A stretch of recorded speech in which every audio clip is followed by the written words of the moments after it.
नमस्कार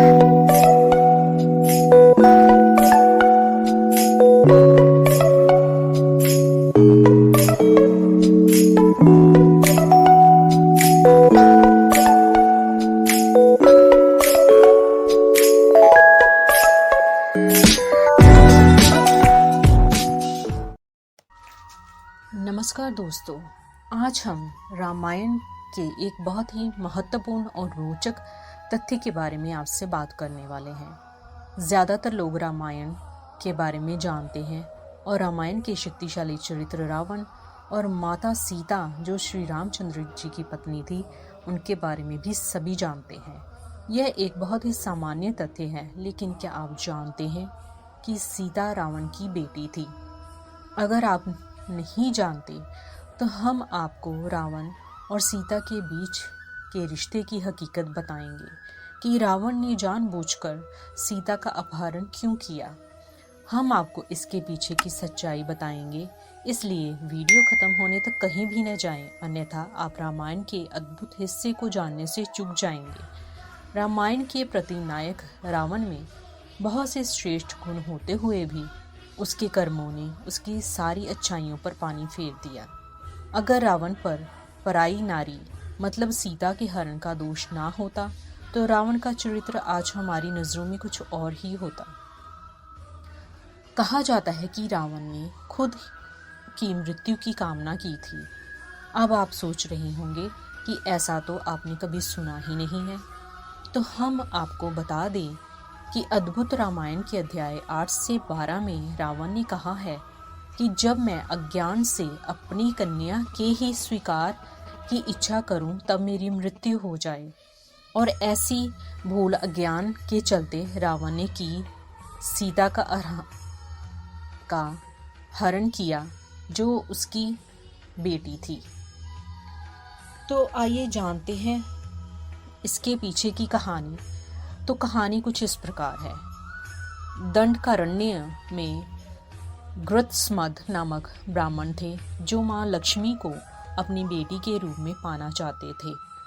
इस कारण उन्होंने एक कलश में कुश के अग्रभाग से मंत्रोच्चारण के साथ दूध की बूंदें डालनी शुरू कर दी कि उस कलश में मां उनकी बेटी के रूप में जन्म ले। लेकिन एक दिन उसकी अनुपस्थिति में रावण वहां पहुंचा और ऋषियों को तेजहत करने के लिए उन्हें घायल कर उनका रक्त उसी कलश में एकत्रित कर लंका ले गया। कलश को उसने लंका में मंदोदरी के संरक्षण में देकर कहा कि इसमें तीक्ष्ण विष है, यानी बहुत ही विषैला विष है, और इसे सावधानी से कहीं रख दे। रावण के कर्मों से परेशान होकर मंदोदरी ने अपने प्राण त्यागने के लिए वह कलश का पदार्थ पी लिया। मंत्रोच्चारण वाले लक्ष्मी के आधारभूत दूध से मिले होने के कारण उसका प्रभाव पड़ा। मंदोदरी के गर्भ में लक्ष्मी प्रकट होने लगी और अनिष्ट की आशंकाओं से भयभीत मंदोदरी ने कुरुक्षेत्र जाकर उस भ्रूण को एक कलश में रख धरती में गाड़ दिया और सरस्वती नदी में नहाकर चली आई। दूसरी तरफ राजा जनक के राज्य में अकाल पड़ा था और पंडितों ने उन्हें हल चलाने की सलाह दी।